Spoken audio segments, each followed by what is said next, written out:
नमस्कार, मैं हूं अंकिता। न्यूज रूम 7 में आपका स्वागत है। आइए रुक करते हैं खबरों की ओर। पीसीसी चीफ जीतू पटवारी की प्रेस वार्ता। सरकार के 1 साल पूरे हो रहा है। ये सरकार बीजेपी की नहीं, माफियाओं की सरकार है। यही सच्चाई है। पर्ची की सरकार है। शिवराज का झूठी सच्ची योजनाओं के दम पर चुनाव था।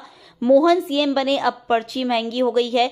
कर्ज के नाम पर सरकार राजनीतिक अय्याशी की जा रही है। इससे नीचे का कोई शब्द नहीं। कर्ज से भी पेट नहीं भरा तो संपत्तियां बेचते हैं। 10,000 करोड़ की संपत्ति बेची। धांधली का सोना मंत्रियों का है, जो गाड़ियों में लावारिस मिलता है। हाल ही में भोपाल में 52 किलो मिले, 11 करोड़ कैश। प्रदेश में फिर कहूंगा, पर्ची बहुत महंगी है। सोने के थाने में सरकार खा रही है खाना और किसान खा रहे डंडे। यहाँ सिपाही ही करोड़पति है। एनसीईआरबी के आंकड़े कहते हैं जमीन के सबसे ज्यादा घपले एमपी में है। धांधली के मामले में टॉप 5 में है मध्य प्रदेश। करप्शन का समुद्र बन गया मध्य प्रदेश। सारी नदियां यहीं मिलती हैं। आईटी की लगातार रेड हो रही है। भोपाल इंदौर में छापा मार। आईटी की लगातार रेड हो रही है। भोपाल इंदौर में छापा मारा। आरटीओ का छापा मामले में सबसे छोटी मछली सामने आई। मुझे आरटीओ के अधिकारी ने बताया कि 35 करोड़ महीने की उगाही हो रही है। बीते 15 साल में 15,000 करोड़ की धांधली हुई। चुनाव में बीजेपी के उम्मीदवारों को 6-6 करोड़ दिए गए।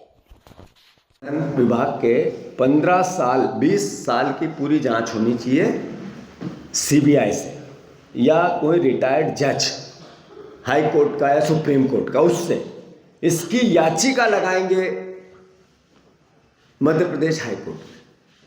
क्योंकि इस सरकार पे मोदी जी तो 2 चश्मे उनके पास, 2 हाथ है, 2 आंख है।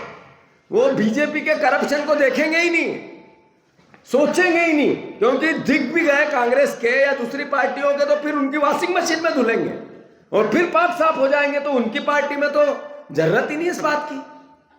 तो मोदी जी, बीजेपी, सीबीआई ये अपनी फॉर्मेलिटी पूरी करेंगे, पर हम कोर्ट के जरिए इस पूरे भ्रष्टाचार के भांडे को फोड़ने की कोशिश करेंगे। हम इस हफ्ते पूरे प्रश्न के उत्तर दूंगा। इस पूरे परिवहन विभाग की जितना करप्शन हुआ, 20 साल की जांच होनी चाहिए। और इसमें चूंकि एक कांस्टेबल की ये स्थिति है, हवलदार की ये स्थिति है, तो फिर पीएस की क्या स्थिति होगी और मंत्री की क्या होगी? बिना मंत्री, बिना पीएस से ये सोने के बिस्किट रख सकता है क्या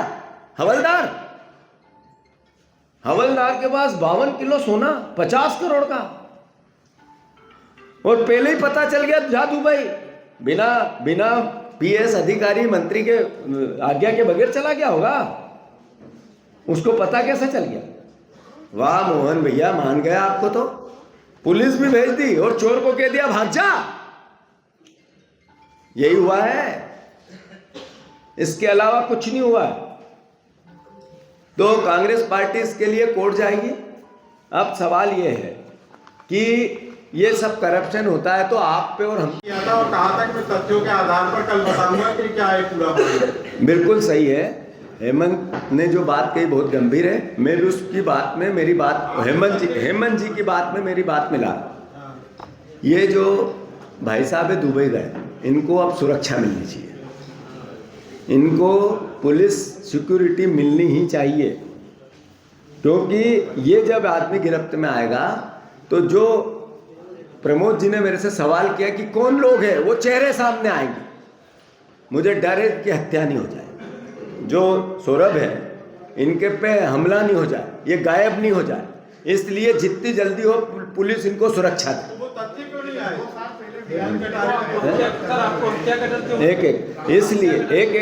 इसलिए कि जो व्यक्ति एक पकड़ा गया है, जिसके घर आईटी की रेड, वो भाग गए, उनको भगाया क्यों गए? और वो रेड के एक दिन पहले ही क्यों भागे? इसका मतलब है कि मूल जो राज है, ये किसका माल है और क्या क्या है, ये सब नहीं पता चले, इसलिए उनको रवाना किया, वो भी दुबई। इसलिए मेरा मानना है कि उस व्यक्ति को पकड़ के लाए, पूरी पुलिस सुरक्षा हो, उसकी जान माल को किसी प्रकार का खतरा ना हो, ये कांग्रेस पार्टी मांग करती है। और उससे वो पूरा राज उगले। क्योंकि हम कोर्ट में जाएंगे तो कोर्ट पूछेगा जब आदमी नहीं मिलेगा। ऐसा हो चुका है सागर में एक आदमी गायब है, कोर्ट ने कहा ढूंढो, मान सिंह।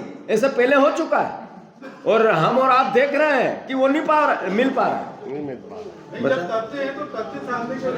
आप बताओ।